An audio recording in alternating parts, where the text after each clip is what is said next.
Em termos de implementação, tá? Aqui só para a gente ter uma noção do que é o GeForce. Esse aqui, o G80, né? Ele é um quadradinho bonitinho assim, que tem uma foto dele que não dá para ver lufas. No meio aqui dá para ver um pouquinho mais, né? Dá para ver umas caras de SM aqui, umas caras de hop, né? Mas isso aqui é uma foto do circuito integrado, né? São 681 milhões de transistores numa área de 470 milímetros quadrados. Se você dividir aqui transistor por área e plotar na curva lá da lei de Moore, você vê que ele está acompanhando bonitinho aquela progressão geométrica da lei de Moore em termos de número de transistor. Tá? Só que por causa do paralelismo massivo, os gigaflops dele é bem acima. Tá? A tecnologia de fabricação, a gente vê também que ele não é uma tecnologia tosca, ele também está perto do estado da arte de tecnologia de fabricação de processador, tá? É o TSMC 90 nanômetros. Esse 90 nanômetros costuma ser aquele alfa lá, tá? É qual que é a dimensão mínima aí da camada de metal. O alfa costuma ser 2, 3 desse 90 nanômetros aqui. Usa múltiplos domínios de clock. Isso também é coisa bem moderna, bem sofisticada. Ou seja, ela não tem só um clock aqui dentro. Tá? Aqui dentro tem unidades diferentes rodam em clocks diferentes. Isso permite paralelismos e etc, etc. Então isso é coisa bem sofisticada em arquitetura. Então a gente vê que a GPU ela não é uma máquina tosca numa ideia interessante.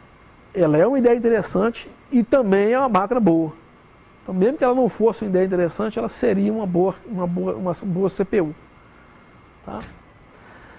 Ela tem uma conexão de 384 pinos, né?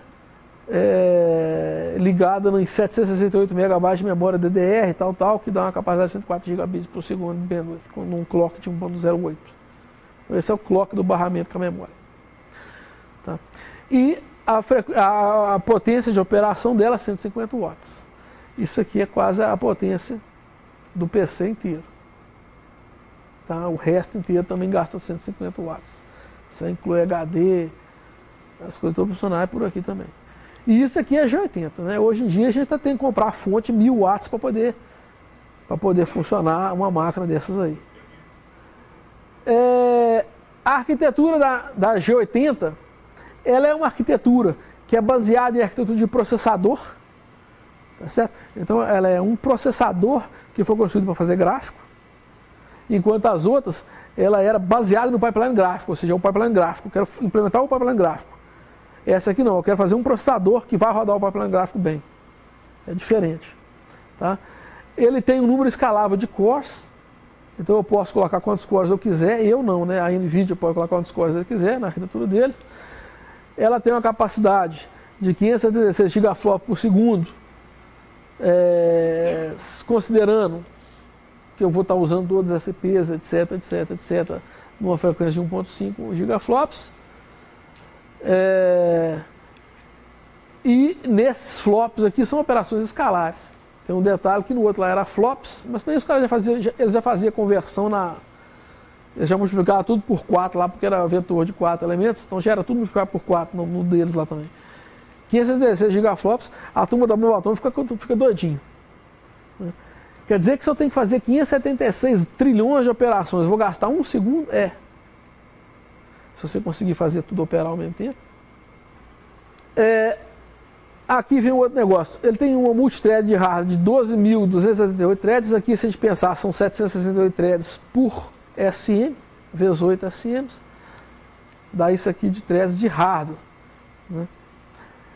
E essas threads são todas escalonadas com zero overhead. Ou seja, existem os contadores de programa para 12.288 threads que eu posso rodar todos a custo zero ali dentro. E aí a gente pensa, né? Aquele programinha sequencial nosso significa o quê? Né? Aquele programinha sequencial nosso, ele roda em 1 dividido por 12.288 avos do tempo que ele poderia rodar. Certo? Se você não fez 12.000 threads, se você fez só 6.000 threads, você vai estar gastando o dobro do tempo. Tá? Se você fez só 3.000 threads, você está gastando 4 vezes mais tempo que você precisava gastar. Aqui são mais detalhes que eu não vou entrar no método, mas ele tem um número escalado de partições da memória. Você pode colocar 4 placas de memória, pode colocar 6, tal, não precisa ser múltiplo de 2 exatamente, e você tem o GPU Computer, ou seja, eu posso rodar código na GPU, código genérico na GPU, está embutido na G80. A GPU, ela passa então a ser vista como um coprocessador altamente paralelo, massivamente paralelo. Ele tem a sua própria DRAM e ele comunica com a CPU pelo barramento, PCI Express, e ele é capaz de rodar muitas threads simultâneas.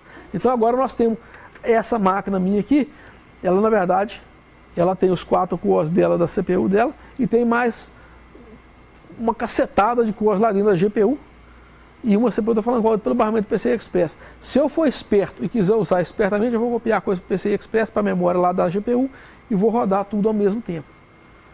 Tá certo? Se eu quiser usar isso aqui como um sistema eficiente, eu vou descarregar metade da minha computação para lá, ou mais da metade, né? Entendeu? Metade do tempo de execução para lá, metade para cá, e rodar na metade do tempo a minha aplicação. Tá? As threads de GPU são muitas e são extremamente leves. Elas têm todas custo zero de criação e de escalonamento, é tudo interno no hardware, tudo instantâneo. Tá? Por outro lado, são muitas, e se você não tem muitas, você não tem desempenho. O único motivo que a GPU é rápida é porque ela faz muita coisa ao mesmo tempo. Se você não tem muita coisa para fazer, não vai ser rápido. Na verdade, vai ser mais lento. Tá? A GPU está no clock de 1,5, a CPU pode estar no 2,4. Então, no mínimo isso aí de velocidade a CPU tem em cima de GPU. E aqui, gente, eu tinha eu vou saltar um pedaço aqui. Aqui eu tinha um negócio para a gente já fazer uma... Uai, travou? Aqui eu tinha só um pequeno overview de como é que é programar isso, mas hoje à tarde, antes de começar a falar de CUDA, eu falo esse pedacinho aqui. Eu só vou encerrar aqui agora falando o seguinte: as GPUs viraram já há bastante tempo, né, plataforma de computação de alto desempenho bastante utilizada. Tá? Se a gente olhar os computadores top, não sei das contas aí, até não muito tempo atrás o topo era baseado no Cell, chamado Roadrunner. Se você for lá no Top 500, né, o computador mais rápido era o Roadrunner, agora já não é mais. E as máquinas de GPU estão começando a aparecer. Tá? As máquinas estão começando a aparecer lá e bombar. Né? Então tem uma série de... A GeForce, a NVIDIA tem uma linha de máquinas, né, e GPUs que foram projetadas para fazer computação genérica, né, computação de propósito geral eficiente. Um dos maiores limitadores de GPU era a questão de só ter aritmética de precisão simples, performance de precisão simples. Mas isso era, na época da G80. Todo mundo, você estava aprendendo um artigo, você estava, fui na GPU, aí alguém levantava, sempre tinha alguém na plateia, é precisão simples, aí o cara fazia... Né? Hoje em dia não pode mais fazer isso, porque agora já tem precisão dupla dentro da GPU também. Então isso aqui foi agora de manhã um apanhado muito rápido, como é que a arquitetura foi concebida, o que tem dentro dela, tá? Básico, o que tem dentro dela, e o que está por trás. Nós já sabemos que para programar isso nós temos um programa paralelo. Tá? Agora à tarde eu vou mostrar para vocês como é que as linhas gerais da programação para a GPU. Tá? Então eu vou essencialmente dar uma introdução a CUDA, que é a linguagem, extensão de C usada para programar esses dispositivos, e nós vamos passar rapidinho como é que programa basicamente.